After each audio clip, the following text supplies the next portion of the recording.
যাব লাগে মোৰ দাদা পইচা নাই মোৰ পইচা মিছা কথা কৈছে এই বেয়া বস্তু খাব মানে পইচা মোৰ ঘৰ পনি পাব ভোট দিছ নাই দিয়া তুমি ভোট দি দিয়া তেন্তে আগন্ত 5 বছৰ তুমি নিজৰ ভৰিত নিজে খাৰ মাৰিবা দেশত কাম কৰিবলৈ আছে যদি আছে ঠিক তেনেকৈ চৰকাৰ গঠনৰ তোমাৰ সম্পূৰ্ণ অধিকাৰ আছে আছে নে নাই আছে আমি সকলো ভোট দিব লাগে না 26 তাৰিখে আমি সকলোৱে একত্ৰিত হৈ ভোট কেন্দ্ৰলৈ আমি যাম আৰু সকলোৱে ভোট দিম আৰু এই ল'ৰাটোৰ কোনো ভুল নাই এই ল'ৰাটোৰ কোনো ভুল নাই কৈছা ভালকৈ ক'ব লাগিছে চবেই তোমাক দিছোঁ ল'ৰা ঠিককৈ এনেকুৱা নকৰিবা এতিয়া যোৱা ভোট কেন্দ্ৰত ভোট দিয়া নাই তেওঁৰ কাৰণে হাত চাপৰি হ'ব লাগে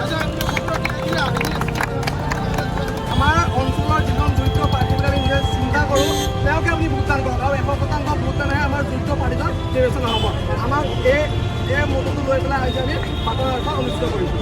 আৰু ইয়াত আমাৰ নেহৰু যুৱ কেন্দ্ৰ আৰু ডিষ্ট্ৰিক্ট নিজৰ পৰাতে সকলো সহযোগত এই অনুষ্ঠানটো